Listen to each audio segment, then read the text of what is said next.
It's your boy Football Time. Let's go. And in this one, your boy will be reacting to Offense in College Football 26. Unstoppable scheme, baby. Yeah, boy. Okay, so let's see what's the unstoppable scheme. I ain't gonna lie to you. I'm an offensive guy, so this speaks to me. And I'm just ready. I'm just ready to see. I am live streaming right now. So say hey to YouTube, Twitch.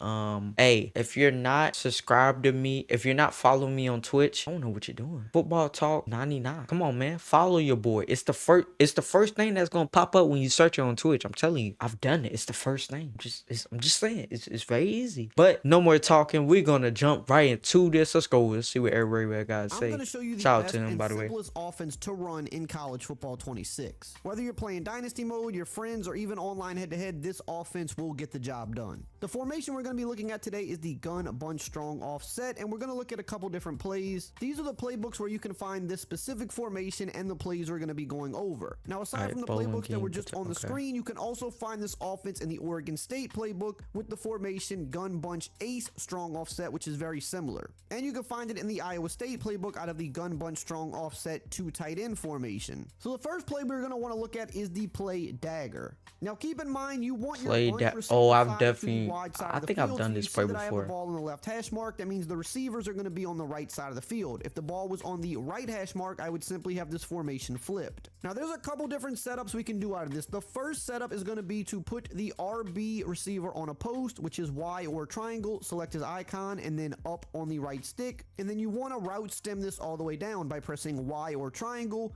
select his icon, hold down the LB or L1 button, and then move the left stick all the way down until it looks like this. Now this setup right here will beat every defense in the game. You just have to make the right read. You first want to hit the drag if it's always there. It beat every defense. Okay. Post that's going to go over the top. And then you have a dig route that is also going to do a good job at coming over the middle late. Now, no matter the defense, you always want to take the drag if it's there, because in this game, you're not going to have a lot of time to pass. Don't wait for the big route. If it's there, take it, go up. Okay. Now I don't know if you guys heard that, but Eric Grayweather just said this year the big play you can't take long for. I mean, hold on. He just said that this year you gotta get the ball out. Ain't no I'm gonna take 1, 2, 3, 4. I'm gonna do this. I'm gonna wait for my guy to get all the way open so he can get a touchdown. Nah. And I've said this before. It's okay to get the underneath routes, bro. Because guess what? Them underneath routes gonna get you the first downs. Then when the defense creeps up, now you can take your shots. That's if you want to win. Now, if you just want to go all crazy, do your thing, brother. Do your thing, brother. But if you want to win or you want to be in ranked play on online or something like that, these are things that's going to help you in the long run. I'm telling you. So, hey, take it as you will.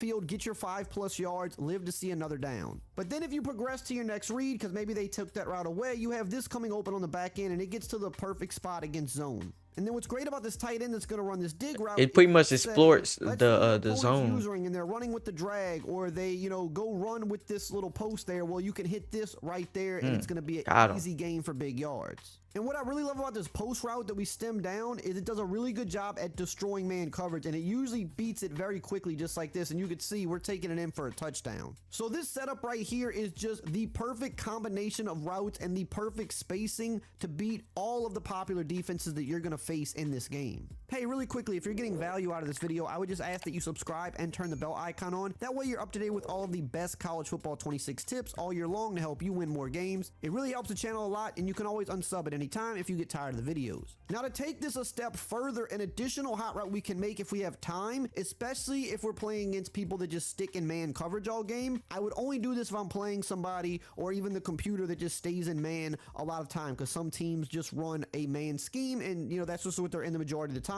I will hot route the running back to a corner. This will destroy man almost every time, and the good thing about this is it's going to the complete opposite side of the field of the other routes. So you can see we are in a man coverage here, and I can already see it. And it doesn't matter if it's cover one. Cause look at this, look at this. Everybody's bunched up. Bam, got him. A lot of times you're gonna catch and run for huge yards like this.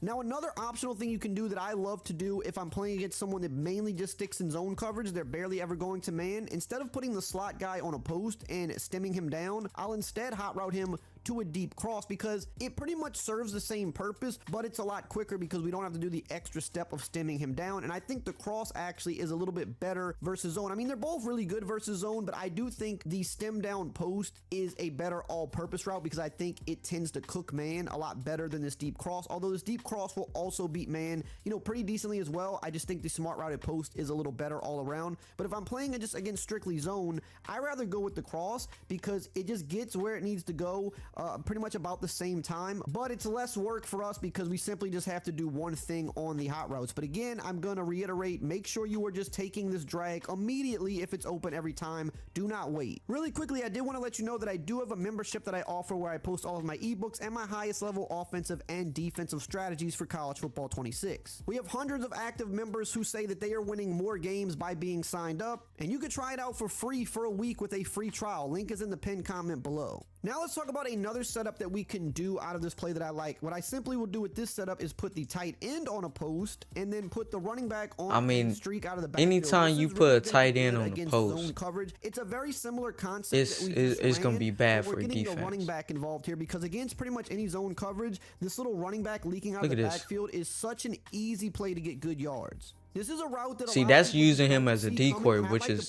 genius. Especially in a short yardage situation where I really need to pick up a first down. But again, we're still going to also have the drag coming underneath just like so.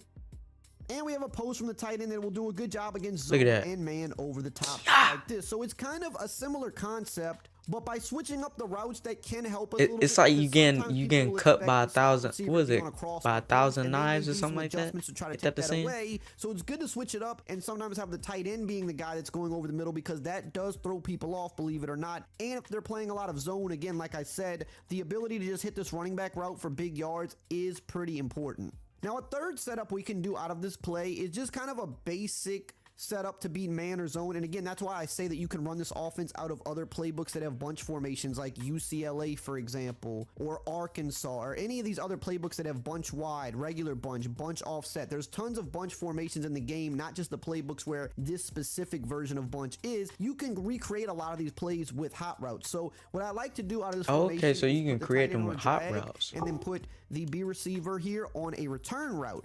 And really what we're doing here is we have the slot guy that's on this streak. Now we can either leave it like that if we just don't have time to do a lot of hot routes, or again, you know, we could put him on that post and smart route it down. We could put him on a cross. So we're still kind of creating similar concepts. This is stuff right here that I would love to get into, like when I'm actually playing the game, but I just be forgetting. It just hits a different level of the field, and these minor adjustments, believe it or not, will make your offense better. So again, if you have the drag, as always, we're taking that right away. We are not waiting. They have to use that route, or they have to shade that route down with their, you know, coverage, which is fine, because if they're shading down, then we can just hit our deeper routes. And then what the return does is the return just works really good with that to kind of come on the back end. So if they're taking away our drag, our return should be there. And even in a situation, like I said, if they are shading their coverage down, well, if they're shading down their coverage and zone, that means our deep route to this crosser, or if we use the post route, whatever the case may be, that's going to be even more open because the zones are playing more aggressive. So if someone's shading underneath, they're going to have to go user that crossing route, in which case, if they're going to say, hey, I'm going to go user this crossing route, well, that's where the B route becomes open, because even though they shaded down, they had to take their user to guard the deep route, and that then will open our route underneath. So look at that. Look how much space you got. And again, even in a man coverage situation, you could see tight ends. On the man coverage, hit this on the back end. Yeah, it's a little bit of a tight coverage there, but you see we were able. Or you could have hit the tight end coming over as well. But if we go to the replay here, I would have took this drag route every time to the tight end as it's wide open, or I would have looked to the crosser, which is absolutely destroying his man over the top. But I just wanted to show you. I mean, look, you could hit him right here too. Even though the coverage is tight, you could see here on the right, he's still inside of the defender, which means he's going to catch this ball the majority of the time. But you see that we had better options we could have went to. Just trying to be thorough and show you that they all will work versus man. Now let's move on to the next play. Because you got the linebacker in no man's land. What I like to land. do is I want to put the slot receiver on a streak, and then I want to stem. Ooh, I the like route this all in the way Madden. down. So we're gonna look like this now. Especially hitting the running back. These are like good for like beating man and zone. Now we're going for like with a 3rd and two-man under here, and what 2, you're gonna see a 2nd lot of and times 2, is some this 2nd corner and route is 4 going to get maybe. a lot of separation. It won't work every single time, but it works the majority of the time. And also the tight end, because of his flat route is kind of a little bit of a different flat route, he usually gets pretty good separation as well. So I want you to watch B here. Look how open B is, and then we just throw that over the top. Damn. A lot of times I do like to throw a high pass with that, and to do that you hold down the LB or L1 button when throwing to the receiver. I just think so LB or it puts the ball in L1 a little bit of a safer, spot where only he can get it, and it just makes it really hard to get intercepted. So if I'm playing someone that runs a lot of man, I'm definitely going to favor this play a little bit as well, because I know that B can absolutely cook. We also have the running back, which is one of the best man beating routes in the game as well. It's a speed in. So running back is all route and the a little heads up for you guys. If a team is playing man against you guys and you want to be able to pretty much exploit it, your running back is the way to go. Cause 9 times out of 10, if they're playing man defense, your running back is that guy. He's the man beat. He's designed to beat the man. Because when he goes out for the route, guess what? 9 times out of 10, he's on the linebacker. Even a fast linebacker is not going to be able to keep up with a good running back. Even an okay running back is still going to be able to bam, bam. Not only that, it's so much traffic in there that the linebacker is now looking at the quarterback. He's looking at the quarterback eyes instead of and then next thing you know, the running back can hit him with a bang, or you hit him with a doom, bang, right there, and damn, he gone. Because the safety, they're so far back that if the running back does hit the linebacker with a da, now the safety got to come over and try to help. Why running and safeties, I'm gonna be honest with you, safeties don't want to hit running backs. They don't. And sometimes you'll have the tight end open like this as well. If he gets a clean release, he's going to cook his man defender every time. Now, this is also really good against zone coverage, because what you'll notice is the way that the cornerback lines up, if they don't move this cornerback out wide, he's just not going to be able to really defend this corner route too consistently. So what you'll notice is this corner route a lot of times against zone is just going to get wide open on the sideline against a cover 3 just like that. And if you wait a lot of times too, you can still hit this flat route underneath as well, because the underneath zone is kind of in a no man's land spot. And against zone, you can also hit the running back underneath. If they're not shading their coverage, this is going to be an easy pitch and catch for like 4 to 5 yards. And like I said, if they really want to stop everything on the right side with this play, they have to kind of move this guy out. But the good thing about this is if you catch them moving this guy out, or they're starting to do this every play, you can quick snap them while they're on this guy, and then that makes it a lot harder for them to like get back and use this over the middle, so you can just take your easy dump downs. Now against a cover 2 defense, it's really similar, but you're going to notice against cover 2, you're going to like to take the flat route a little bit more, because that's just going to be the easier throw, and you can kind of turn this to the outside. But again, you can also hit this corner, because if they do not move, I was just about to say that corner is wide open as well. Able to get to the outside of him, because he kind of has to respect that underneath route as well.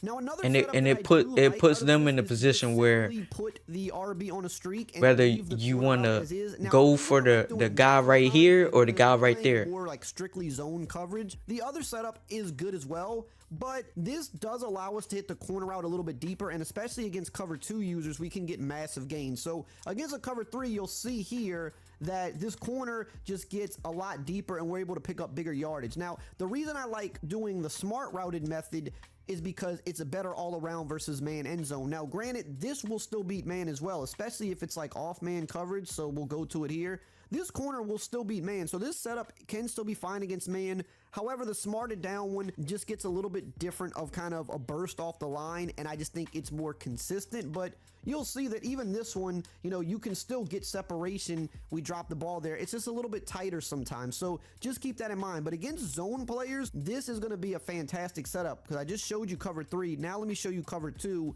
and I want you to watch how open the B receiver gets. I mean, you pass oh my up, and it's pretty much going to be a touchdown if you're like 30 to 40 yards out. So you can run it like this, or you could run it. I mean, it wasn't even a guy in sight until like the end.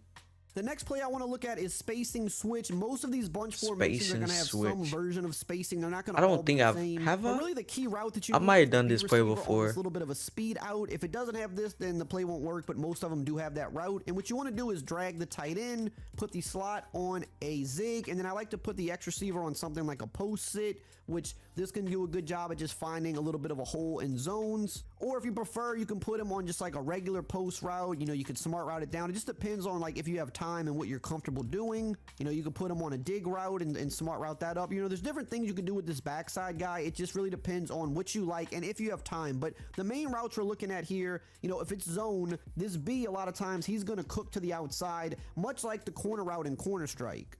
Because the defense just plays too far inside, and once he like breaks, he gets a little bit of a speed boost. Look at that, and you had the you also have this zig that comes RB wide open. I was just about to say that too. Creates a great spacing concept because this out route is going to pull the zones to the outside, and even though it's going to beat them there, it still leaves a hole vacated. Look at this right here. Bam. Where this zig is cutting back out. And of course, you always have a trusty drag. And I was about to say you got A. That on most plays. And you'll notice here, like this post sit route, look how many options you have, too, especially if there's shading underneath. Now, right there on that last example, that was kind of tight coverage. But if I shade the defense down because I'm trying hard to stop these underneath routes, I want you to notice how much more open this post sit is on the back end. We had a bad pass right there, but you saw it stopped right in front of the DB, and that's what we want. But even with shaded down zones, a lot of times you can still hit this zig, and that's why this concept is so good. So when they shade down and try to put those hard flats and things like that on the field, you still have that ability to hit your zig route or the post sit behind it. Really, the drag route is mostly what's taken away, and it's a little harder to throw the B, but even then, you know, you can still kind of get it out there. So shading down really struggles against this play. And of course, it's a good man beating play because you have a drag that's going to beat man a lot of the times. You have a zig route, which is one of the best man beating routes, and you still have this speed out route as well that typically is going to get good leverage to beat man too. So this play can do it all. Now I want to briefly touch on how to go against plays like mid blitz because you will run into this a lot. People love to spam this play, and it's not as hard as you think it is. The reason it's hard, the amount of times I've seen this is, especially in Madden, it's ridiculous. Even the CPU does it so many times. I mean, hell, I even did it a lot. So I know exactly this right here, okay? And going up against it, it's one of those things where when you playing a team that you know that's gonna do this, or that if you're playing against somebody that just spams this, that's where broken controllers come from, man. Let me be honest with you. Most people don't adjust to it. So one of the simplest things you can do is you can put your running back on a wheel route. Now, by having you on this wheel route, what happens is the guy manned up to the running back's almost always going to be the opposite side safety. So if you're running against someone that's not using that guy and he's just leaving this mismatched manned up, you just quickly look at this right here. To him. And I mean, this is a play that can go. It's not even close because of the mismatch. Now, most people probably will use this guy, and a lot of them will try to stand right here to try to dumb out the O-line. But the same thing still applies because most of the time when people are using right here, they want to hover for that brief second, because it doesn't really confuse the O-line that much if you immediately run out of here. So a lot of them like to hover for that split second, but if they do that, again, you're just quickly throwing it out, and they cannot you pretty much just took yourself out of the play. Now, that's one way of beating it, but you could run into somebody that's maybe trying to, you know, make adjustments, but that's just one thing you can do. The other thing you can do is you could just block 7, because sometimes simply having just one guy blocked might not be enough, because sometimes the O-line dumbs out. So you can block your tight end, put your slot on that post route and smart route it down, and put B on a zig. This gives you 2 options that can cook man, and you have max protection. So you'll have B on the outside, which will cook like this. Now, I will say the better the route runner, the more success you'll have with this. Otherwise, it can be more of like a 50-50 whether he wins or not. So I would definitely have my best receivers, my best route runners at the slot and at the B receiver spot. But this setup right here will destroy mid blitz. You have max protection, and you have routes on opposite sides of the field that will both cook their man defender for easy yards. Now, out of the play Corner Strike, something I like to do to throw people off is I'll actually motion my halfback out and block the tight end, because if they're just running it standard, let's say they're not using that safety or whatever and they're leaving him manned up, you can quickly just hit him like this. He's going to beat the safety every time. But where I really like this is because a lot of people that run mid blitz, like I said, they want to come mug this gap here because this guy's manned up on the running back. So what you do is you block your tight end first, then you motion him out, and what happens is people start to freak out because they're like, oh, this is a mismatch. Because let's say he was on like a wheel route or a flat or something, he could just easily be wide open. So most people, they're like, oh, I got to come run out here. I got to come run out here to stop this. And it kind of throws them off. And then in which case you have this corner route that usually does a really good job at destroying man coverage, especially if they're playing off. Yeah, anytime there's a corner route against a man defense, mid blitz, the problem you run the offense has the advantage 99% of the time. Well, 100%. I'm gonna say 100. I could streak him if it's one-on-one, and half the time he's gonna get behind him for a one-play touchdown. So I could just motion this guy out, have my tight end blocked, and even against a press, this corner should still win a good amount of the time. You see. Look at this. And we overthrew it there, but he should still win. But they're not going to want to press too much because that's going to leave the streak open potentially for a touchdown. Now, where this formation can really get special is the run game, because the thing with shotgun is typically the run game out of shotgun is just going to be average at best. But in this formation, it's really good because you have a duo run, which is great. You also have an inside zone. Those are going to be your two good inside runs. And I would just a lot of my running plays are in shotgun. Mode. I really like the duo because I think it just gets really good blocking. And a lot of times the linebacker kind of favors the inside, like you saw right there, and which is what they're supposed to do. Kind of like hit this gap on the back end there. And I'm going to tell you, this duo run is one of the best shotgun runs in the game, and it's super simple to use. And you have to run the get ball you a couple of yards. Want to keep get you you get a little move set going on too. Plays that you can set up in different ways to create multiple different looks, but having the run here as well and the ability to bounce these runs makes it really tough to defend. Now, we also got to talk about the toss. Now, some of the playbooks were oh my goodness, the toss was one of my favorite plays in Madden. The crack toss is a better run than the pin pull toss, but they both will serve the good purpose of getting outside. So if you have the crack toss, definitely use that one over the pin pull, but for now we just have the pin pull, so we're going to use that one. And honestly, this one is just decent compared to the crack toss, but we're really just pulling this out if they start favoring way too much to the inside, and we know that we can bust it outside for a huge gain. Okay. I ain't gonna lie to you. This taught me a lot, especially like the pre-adjustments that you can do and stuff like that. I already know I'm not gonna remember none of them. Maybe a couple, but I already know I'm not. So I'm definitely going back to these videos when I play College Football 26. I'm definitely going back, bro. Before I play my first game, I'm going back. Got to, especially with the defense. Oh boy. Yes, sir.